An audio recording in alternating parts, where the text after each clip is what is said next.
नमस्कार दोस्तों, मैं Deshbandhu Chaudhary the engineers classes के यूट्यूब चैनल पर आपका स्वागत करता हूं।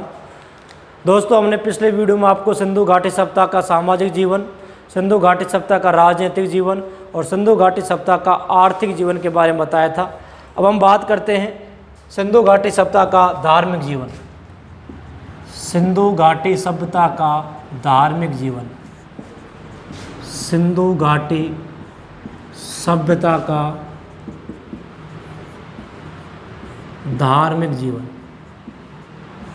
देखिए दोस्तों, यदि सिंधु घाटी सभ्यता के धार्मिक जीवन की बात करें तो पहली बात तो यह है कि सिंधु घाटी सभ्यता में मैंने आपको बताया था कि मातृ देवी की मूर्तियां प्राप्त हुई थी। मातृ देवी की मूर्तियां, इसे ही पृथ्वी देवी कहा गया था। पृथ्वी देवी, लोग इसकी पूजा करते थे। यहाँ का समाज इसी आधार पर मातृ सत्तात्मक समाज था। तो मातृ देवी की मूर्तियाँ प्राप्त हुई हैं। यहाँ के जो लोग थे दोस्तों, वो पाशुपत शिव, किसकी पूजा करते थे? पाशुपत शिव, या इसे आद्य शिव कहा गया है। प्रोटो शिव, आद्य शिव की पूजा करते थे। सिंधु घाटी सभ्यता के लोग बहुदेववादी थे। बहुदेववादी थे, एक से अधिक देवताओं की ये पूजा करते थे। मातृ देवी की मूर्तियाँ प्राप्त हुई हैं, ये पृथ्वी देवी की पूजा करते थे। पाशुपत शिव या आद्य शिव की पूजा करते थे। ये एक से अधिक देवताओं की पूजा करते थे। दोस्तों, ये थे बहुदेववादी थे सिंधु घाटी सभ्यता के लोग। तो यहाँ के लोगों का जो धार्मिक जीवन था, ये प्रकृति पूजा करते थे, प्रकृति पूजक थे। ये बहुदेववादी थे। पाशुपत शिव और पृथ्वी देवी या मातृ देवी की पूजा करते थे। यहाँ से दोस्तों में मूर्तियों के साक्ष्य प्राप्त हुए हैं। मूर्तियों के साक्ष्य, और मूर्तियों के साक्ष्य जब प्राप्त हुए तो यहाँ से दोस्तों हमने ये अनुमान लगाया था कि सिंधु घाटी सभ्यता के लोग मूर्ति पूजा करते थे। तो मूर्ति पूजा का प्रारंभ सिंधु घाटी सभ्यता में किसका प्रारंभ हो गया था? मूर्ति पूजा का प्रारंभ हो गया था, जिसका पता हमें यहाँ से प्राप्त मूर्तियों से लगता है। लेकिन एक बात आपको याद रखनी है कि सिंधु घाटी सभ्यता में मूर्ति पूजा का प्रारंभ तो हो गया था, लेकिन सिंधु घाटी सभ्यता में यहाँ से हमें मंदिर का साक्ष्य प्राप्त नहीं हुआ है। ये आपको याद रखना है, मंदिर का साक्ष्य हमें यहाँ से प्राप्त नहीं हुआ। तो सिंधु घाटी जो सभ्यता है, यहाँ के लोग मूर्ति पूजा तो करते थे। मूर्ति पूजा का प्रचलन यहाँ से शुरू हो गया था, लेकिन हमें कहीं भी कोई ऐसा साक्ष्य नहीं मिला है। तो हम ये कह सकते हैं कि मंदिरों का साक्ष्य यहाँ से हमें इम्पोर्टेंट है कि मंदिरों का साक्ष्य तो हमें यहाँ से प्राप्त नहीं हुआ है, लेकिन मूर्तियाँ हमें यहाँ से प्राप्त हुई हैं, और जिनके आधार पर हम ये कहते हैं कि यहाँ मूर्ति पूजा का प्रारंभ हो गया था। तो ये लोग जो थे दोस्तों, बहुदेववादी थे। मूर्तियों के यहाँ से हमें साक्ष्य प्राप्त हुए हैं। पाशुपत शिव की ये पूजा करते थे और मातृ देवी की ये पूजा करते थे।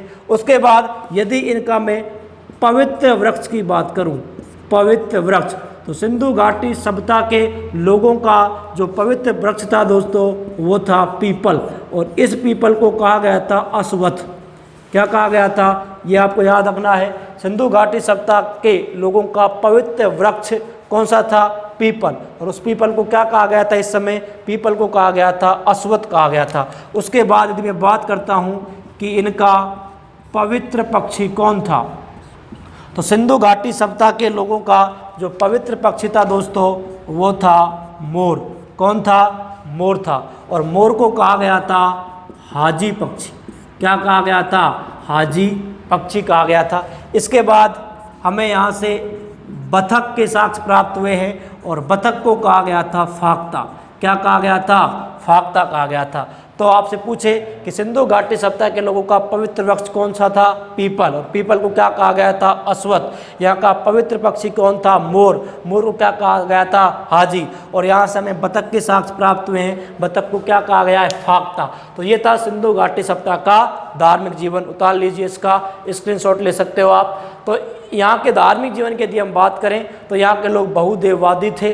यहाँ से हमें मूर्तियों के साक्ष्य प्रारंभ हुए हैं और मूर्ति पूजा का प्रारंभ यहाँ से हुआ था। पाशुपत शिव की प्रतिमा यहाँ से हमें प्राप्त हुई है। यहाँ के लोगों का पवित्र वृक्ष था पीपल, जिसे अश्वत्थ कहा गया। पवित्र पक्षी मोर था, जिसे हाजी पक्षी कहा गया। यहाँ से हमें बतख, जिसे फाख्ता कहा गया था, इसके भी साक्ष्य प्राप्त हुए हैं। लेकिन धार्मिक जीवन में आपको एक बात जो सबसे इम्पोर्टेंट है वो ये याद रखनी है कि यहाँ से हमें मंदिरों का साक्ष्य प्राप्त नहीं हुआ था। मूर्तियों का साक्ष्य तो प्राप्त हुआ था, मूर्ति पूजा का यहाँ से प्रारंभ हो गया था, लेकिन मंदिर का कोई भी साक्ष्य सिंधु घाटी सप्ताह से प्राप्त नहीं हुआ है। तो ये था सिंधु घाटी सप्ताह का धार्मिक जीवन। उतार लीजिए आप इसको। इसके बाद दोस्तों हम बात करते हैं कि सिंधु घाटी सभ्यता की लिपि, सिंधु घाटी सभ्यता की लिपि की हम बात करते हैं। सिंधु घाटी सभ्यता की लिपि, सिंधु घाटी सभ्यता की लिपि देखिए इंपॉर्टेंट है। सिंधु घाटी सभ्यता की लिपि की दोस्तों यदि हम बात करें तो सिंधु घाटी सभ्यता, जैसे मैंने आपको बताया था कि इतिहास का जब विभाजन हुआ था वो 3 भागों में हुआ था, प्रागैतिहासिक काल, आद्य ऐतिहासिक काल और ऐतिहासिक काल। मैंने आपको बताया था कि प्रागैतिहासिक काल का कोई विवरण हमारे पास उपलब्ध नहीं है, यहाँ हमें लिपि नहीं मिली, कोई भी साक्ष्य नहीं मिला। फिर मैंने आपको बताया था आद्य ऐतिहासिक काल, और आद्य ऐतिहासिक काल मैंने आपको बताया था कि यहाँ लिपि तो मिली थी लेकिन इसे पढ़ा नहीं गया। और इसी आद्य ऐतिहासिक काल में सिंधु घाटी सभ्यता और वैदिक काल को शामिल किया जाता है। तो आपको याद रखना होगा कि लिपि तो प्राप्त हुई है लेकिन सिंधु घाटी सभ्यता की लिपि को अब तक पढ़ा नहीं गया है। पहली बात, यहाँ सिंधु घाटी सभ्यता की लिपि तो प्राप्त हुई, सिंधु घाटी सभ्यता की लिपि तो प्राप्त हुई, लिपि तो प्राप्त हुई लेकिन इसे पढ़ा नहीं गया, लेकिन इसे पढ़ा नहीं गया। तो सिंधु घाटी सभ्यता की लिपि तो प्राप्त हुई है लेकिन ध्यान रखना इसे अब तक पढ़ नहीं पाए हैं। ठीक है, लिपि को अब तक पढ़ा नहीं गया है। अगर आपसे ये पूछा जाए कि ऐसी बात नहीं है कि लिपि मिली है तो इसको पढ़ने का प्रयास नहीं किया गया होगा, प्रयास किया गया था। तो इस लिपि को पढ़ने का सर्वप्रथम प्रयास 1925 ईस्वी में वेडेन महोदय ने किया था लेकिन असफल रहे थे। तो 2 चीज़ याद रखनी है, सिंधु घाटी सभ्यता से लिपि तो प्राप्त हुई थी लेकिन इस लिपि को पढ़ा नहीं गया है। लेकिन इस लिपि को सर्वप्रथम पढ़ने का प्रयास, इस लिपि को सर्वप्रथम पढ़ने का प्रयास, इस लिपि को सर्वप्रथम पढ़ने का प्रयास 1925 ईस्वी में, 1925 ईस्वी में वेडेन महोदय द्वारा किया गया, वेडेन महोदय द्वारा किया गया। इम्पोर्टेंट है, आपको याद रखना होगा कि सिंधु घाटी सभ्यता की लिपि को सर्वप्रथम पढ़ने का प्रयास किसके द्वारा किया गया था? इस लिपि को सर्वप्रथम 1925 ईस्वी में पढ़ने का प्रयास किया गया था वेडेन महोदय द्वारा। ठीक है दोस्तों, उसके बाद आगे यहाँ से जो लिपि प्राप्त हुई है इसे पढ़ा नहीं गया है, इस कारण सिंधु घाटी सभ्यता की लिपि को कहा जाता है पिक्टोग्राफिक लिपि। क्या कहा जाता है? पिक्टोग्राफिक लिपि, या इसे ही कहा जाता है भावात्मक लिपि। क्या कहा जाता है? भावात्मक लिपि। इसका मतलब क्या है? इसका मतलब ये है कि इस लिपि को हम पढ़ तो सकते नहीं हैं। इस लिपि जब ये खुदी हुई है मोहरों पर तो इसका हम अनुमान लगा सकते हैं कि ये क्या लिखा हुआ है।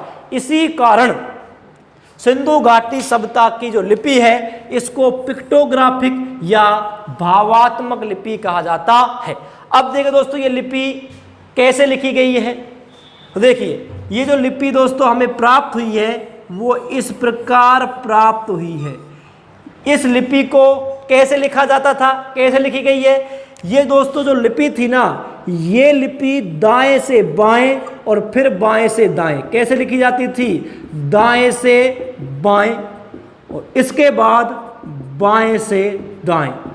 तो सिंधु घाटी सभ्यता की जो लिपि है दोस्तों वो कैसी है? ये लिपि है पिक्टोग्राफिक या भावात्मक लिपि। ये लिपि कैसे लिखी जाती थी? ये लिपि दाएं से बाएं और फिर बाएं, ऐसे दाएं से बाएं और फिर बाएं से दाएं लिखी जाती थी। इस लिपि को क्या कहा गया है? पिक्टोग्राफिक या भावात्मक लिपि। तो ये क्या बना? ये एक सर्पिल के आकार की आकृति बनी। इस कारण इस लिपि को हम क्या कह सकते हैं? इस लिपि को हम कह सकते हैं सर्पिलाकार लिपि। क्या कह सकते हैं? सर्पिलाकार लिपि। इसी लिपि को हम कह सकते हैं गौमूत्री लिपि। क्या कह सकते हैं? गौमूत्री लिपि। इसी लिपि को हम कह सकते हैं बुरुस्टोफेडन लिपि। बुरुस्टोफेडन, बुरुस्टोफेडन लिपि। दोस्तों आपको याद रखना है कि सिंधु घाटी सभ्यता से जो लिपि प्राप्त हुई है उसको आज तक पढ़ा नहीं गया है। इसको सर्वप्रथम पढ़ने का प्रयास 1925 ईस्वी में वेडेन महोदय द्वारा किया गया था, लेकिन ये असफल रहे थे। ये जो लिपि है इसे हम पिक्टोग्राफिक या भावात्मक लिपि कहते हैं, इसे हम सर्पिलाकार लिपि कहते हैं, इसे ही गौमूत्री लिपि कहा जाता है और इसे ही बुरुस्टोफेडन लिपि कहा जाता है। और ये लिपि जो है ये दाएं से बाएं और फिर बाएं से दाएं लिखी जाती है। उसके बाद यदि मैं बात करता हूँ इस लिपि में मूल चिन्ह कितने हैं? यदि इस लिपि के मूल चिन्हों की बात की जाए तो इस लिपि में कुल 64 मूल चिन्ह हैं। कई किताबों में आप देखोगे तो आपको ये भी मिल सकता है, कई किताबों में लिखा हुआ है कि इसमें 52 मूल चिन्ह हैं। मैंने आपको दोनों बता दिए, ज़्यादा ऑथेंटिक है ये। इस लिपि में जो मूल चिन्ह हैं वो कितने हैं? 64। यदि इस लिपि के चित्राक्षरों की बात की जाए, चित्राक्षरों की बात की जाए तो इस लिपि में 250 से लेकर और 400 के मध्य क्या है दोस्तों? चित्राक्षर है। तो मूल चिन्ह है 64, चित्राक्षर कितने हैं? 250 से लेकर और 400 के मध्य इस लिपि में क्या है? चित्राक्षर है। उसके बाद दूसरी बात की जाए कि इस लिपि में जो अक्षर हैं वो किस आकार के हैं? तो सर्वाधिक मात्रा में सर्वाधिक अक्षर जो हैं वो कैसे हैं? उल्टे यू आकार के। सर्वाधिक अक्षर उल्टे यू आकार के। जो सर्वाधिक अक्षर हैं दोस्तों वो उल्टे यू आकार के। और जो ये लिपि में जो चित्र प्राप्त हुआ है वो सर्वाधिक जो चित्र प्राप्त हुआ है वो मछली का चित्र प्राप्त हुआ है। किसका प्राप्त हुआ है? मछली का चित्र प्राप्त हुआ है। तो ये आपको लिपि के बारे में जानकारी प्राप्त करनी है कि लिपि तो मिली है लेकिन इसे पढ़ा नहीं गया। सर्वप्रथम पढ़ने का प्रयास 1925 से वेडेन महोदय ने किया था। ये लिपि कैसी है? पिक्टोग्राफिक या भावात्मक, सर्पिलाकार, गौमूत्री और बुरुस्टोफेडन। इस लिपि में मूल चिन्ह कितने हैं? 64 हैं। चित्राक्षर कितने हैं? 250 से 400 के मध्य हैं। सर्वाधिक अक्षर जो हैं वो उल्टे युवाकार के हैं और सर्वाधिक मात्रा में जो चित्र मिला है इस लिपि में वो मिला है दोस्तों उल्टे, वो मिला है मछली का। किसका मिला है? मछली का मिला है। तो इसको आप उतार लीजिए, इसका आप स्क्रीनशॉट ले सकते हैं। सर्वाधिक जो अक्षर हैं उल्टे युवाकार के हैं और जो चित्र मिला है दोस्तों वो मिला है मछली का। तो किसका मिला है? मछली का मिला है। यह है सिंधु घाटी सभ्यता की लिपि। उतार लीजिए, इसका स्क्रीनशॉट ले लीजिए आप। सिंधु घाटी सभ्यता की लिपि।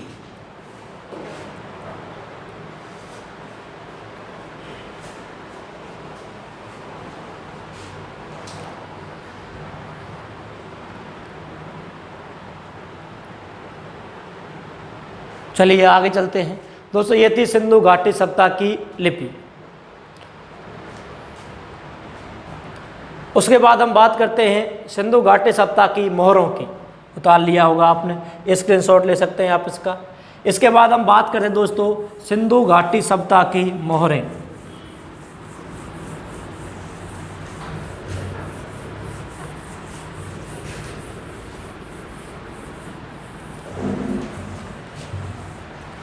सिंधु घाटी सभ्यता की मोहरें।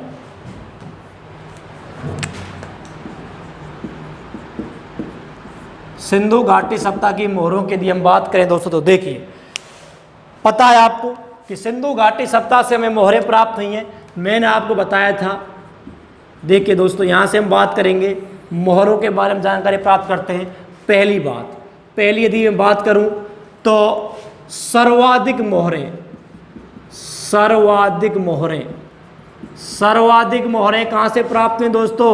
सर्वाधिक मोहरें प्राप्त हुई है मोहनजोदड़ो से। पहला इंपॉर्टेंट, सिंधु घाटी सप्ताह के किस स्थल से सर्वाधिक मोहरें प्राप्त हुई हैं? तो सर्वाधिक मोहरें प्राप्त हुई हैं कहाँ से? मोहनजोदड़ो से। उसके बाद दूसरा, सर्वाधिक अभिलेख युक्त मोहरें, सर्वाधिक अभिलेख युक्त मोहरें, सर्वाधिक अभिलेख युक्त मोहरें कहाँ से प्राप्त हुई हैं? सर्वाधिक अभिलेख युक्त मोहरें प्राप्त हुई हैं दोस्तों कहाँ से? हड़प्पा से। तो मोहरों के बारे में दो महत्वपूर्ण जानकारी, सर्वाधिक मोहरें कहाँ से प्राप्त हुई हैं? मोहनजोदड़ो से। सर्वाधिक अभिलेख युक्त मोहरें कहाँ से प्राप्त हुई हैं? हड़प्पा से। उसके बाद है अगला, फारस की मोहरें, फारस की मोहरें। और फारस की मोहरें कहाँ से प्राप्त हैं दोस्तों? फारस की मोहरें प्राप्त हुई हैं लोथल से। कहाँ से? लोथल से, जो हमें विदेशी व्यापार की जानकारी देती हैं। उसके बाद अगली जानकारी दोस्तों, बेलनाकार मोहरें, बेलनाकार मोहरें। और जो बेलनाकार मोहरें प्राप्त हुई हैं दोस्तों, वो प्राप्त हुई हैं कहाँ से? कालीबंगा से। कालीबंगा से प्राप्त हुई हैं बेलनाकार मोहरें। एक बार फिर, सर्वाधिक मोहरें मोहनजोदड़ो से, सर्वाधिक अभिलेख युक्त मोहरें हड़प्पा से, फारस की मोहरें लोथल से, बेलनाकार मोहरें कालीबंगा से।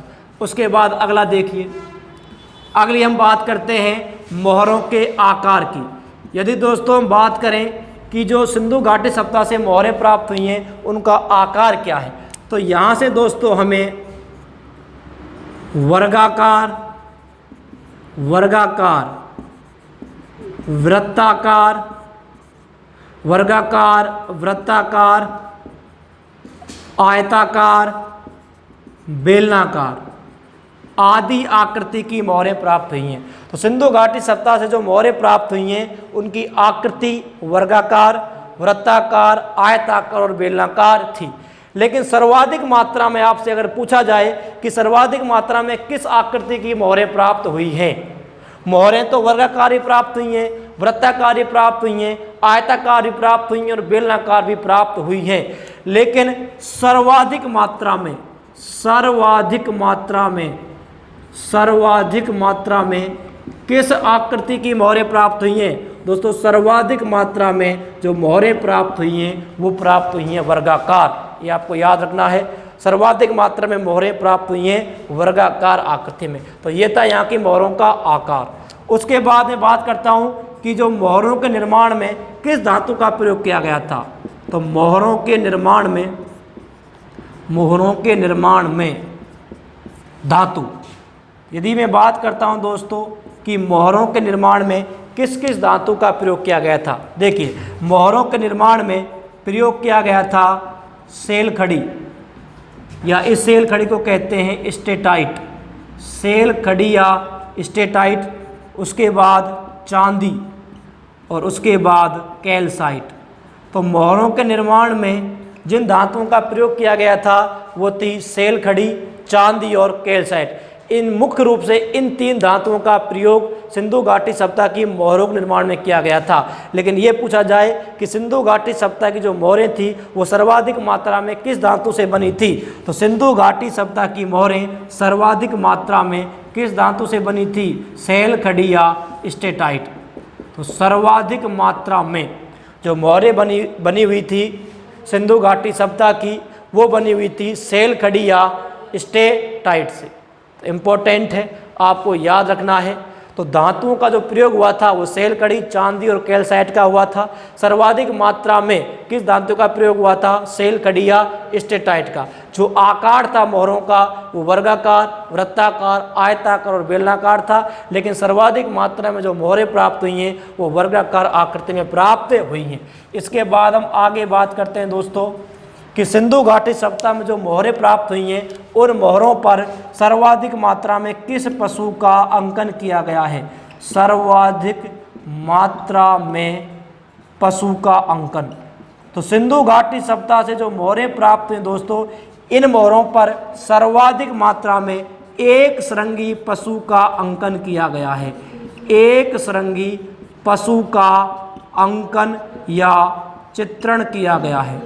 एक श्रृंगी पशु का अंकन या चित्रण किया गया है, बहुत इंपॉर्टेंट है। और इस एक श्रृंगी पशु की जो पहचान की गई है वो वृषभ या बैल के रूप में की गई है। किसके रूप में की गई है? वृषभ या बैल के रूप में की गई है। तो सर्वाधिक मात्रा में पशु का अंकन, तो सर्वाधिक मात्रा में किस पशु का अंकन किया गया दोस्तों? वृषभ या बैल का। अगर वृक्ष पूछ ले कि इन मोहरों पर सर्वाधिक मात्रा में किस वृक्ष का अंकन किया गया है, तो मोहरों पर सर्वाधिक मात्रा में, मोहरों पर सर्वाधिक मात्रा में वृक्ष का अंकन, तो सिंधु घाटी सप्ताह से जो मोहरें प्राप्त हुई हैं इनमें सर्वाधिक मात्रा में जिस वृक्ष का अंकन किया गया है दोस्तों वो है पीपल। तो पशु कौन सा है? एक श्रृंगी, और वो है बैल या वृषभ। अगर वृक्ष की बात की जाए तो वृक्ष है पीपल। तो मोहरों पर सर्वाधिक मात्रा में पीपल के वृक्ष का अंकन या चित्रण किया गया है। और पशु की यदि बात की जाए तो एक श्रृंगी, वृषभ या बैल। दोस्तों ये थी सिंधु घाटी सप्ताह से प्राप्त मोहरें। एक बार फिर बता रहा हूँ, सर्वाधिक मोहरें प्राप्त हुई थी सिंधु घाटी सप्ताह में मोहनजोदड़ो से। उसके बाद सर्वाधिक अभिलेख युक्त मोहरें प्राप्त हुई थी हड़प्पा से। फारस की मोहरें मिली थी लोथल से। बेलनाकार मोहरें प्राप्त हुई थी कालीबंगा से। मोहरों का जो आकार था वो वर्गाकार, वृत्ताकार, आयताकार और बेलनाकार था। सर्वाधिक मात्रा में वर्गाकार आकार की मोहरें प्राप्त हुई थी। मोहरों के निर्माण में सेल खड़ी या स्टेटाइट, चांदी और कैल्साइट आदि धातुओं का प्रयोग किया गया था, लेकिन सर्वाधिक मात्रा में मोहरें सेल खड़ी या स्टेटाइट की बनती थी। मोहरों के निर्माण में सर्वाधिक मात्रा में जिस पशु का अंकन किया गया था वो था एक श्रृंगी बैल या वृषभ। मोहरों में सर्वाधिक मात्रा में जिस वृक्ष का अंकन किया गया था वो था पीपल। इसको उतार लीजिए दोस्तों, ये मोहरों के बारे में संपूर्ण जानकारी है। तो ये थी सिंधु घाटी सप्ताह की मोहरें। सिंधु घाटी सप्ताह की मोहरें, इसका स्क्रीनशॉट ले सकते हैं आप, उतार लीजिए इसको। मोहरों की संपूर्ण जानकारी है ये।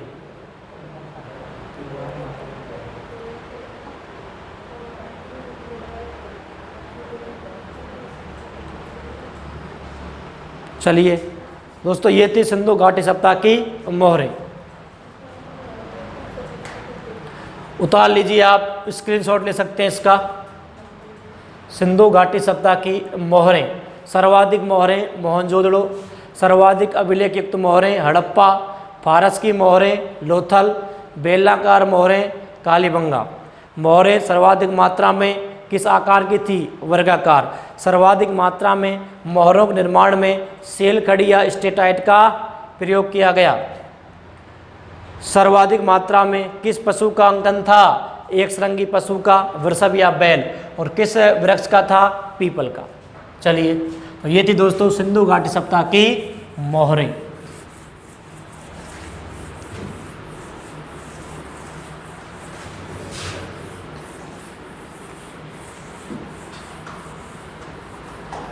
सिंधु घाटी सप्ताह की मोहरें हो गई। सिंधु घाटी सप्ताह की लिपि का हमने अध्ययन किया। सिंधु घाटी सप्ताह का धार्मिक जीवन का अध्ययन किया। उसके बाद हम पढ़ते थे तो सिंधु घाटी सप्ताह में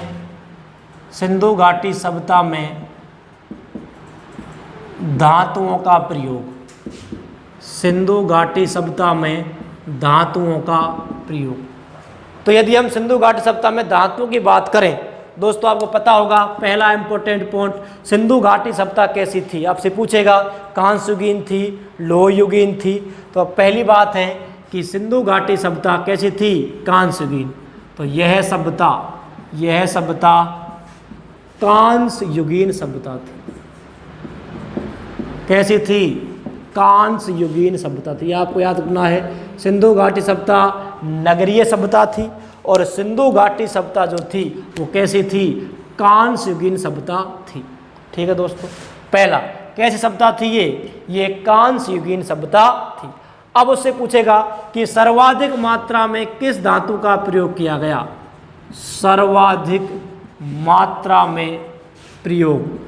दोस्तों ये सभ्यता तो कांस्य युगीन सभ्यता थी, लेकिन सर्वाधिक मात्रा में ऐसा नहीं है कि ये कांस्य युगीन सभ्यता थी तो सर्वाधिक मात्रा में कांसे का ही प्रयोग किया जाएगा। नहीं, सर्वाधिक मात्रा में प्रयोग किया गया था तांबा का। आपको याद रखना है, आपसे ये पूछ ले कि सिंधु घाटी सभ्यता में किस धातु का सर्वाधिक मात्रा में प्रयोग किया गया था, तो वो धातु थी दोस्तों कौन सा, तांबा।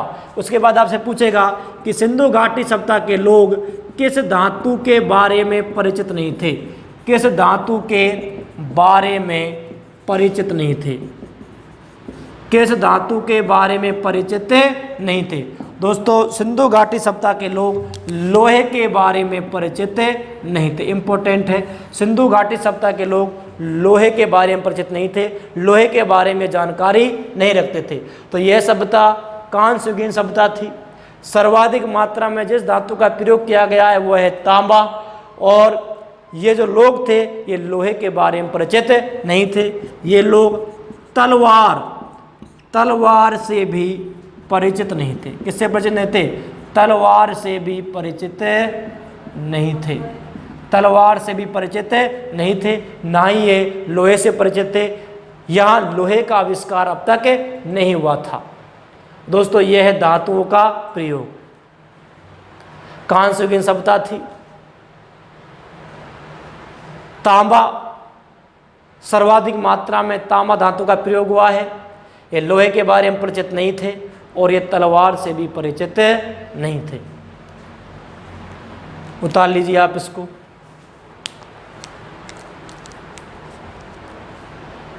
दोस्तों ये था सिंधु घाटी सभ्यता, और सिंधु घाटी सभ्यता में हमने पढ़ा सिंधु घाटी सभ्यता का धार्मिक जीवन, उसके बाद हमने सिंधु घाटी सभ्यता की लिपि, उसके बाद हमने सिंधु घाटी सभ्यता से प्राप्त मोहरों का अध्ययन किया, उसके बाद हमने सिंधु घाटी सभ्यता में किन किन धातुओं का प्रयोग होता था इसका अध्ययन किया। ठीक है दोस्तों, अगले वीडियो में हम पढ़ते हैं कि आखिरकार सिंधु घाटी सभ्यता जो लगभग 400-500 वर्षों तक चली थी, तो क्या कारण रहे होंगे कि सिंधु घाटी सभ्यता का पतन हो गया। तो अगले वीडियो में हम अध्ययन करेंगे कि किन कारणों से सिंधु घाटी सभ्यता का पतन हुआ। तब तक के लिए धन्यवाद।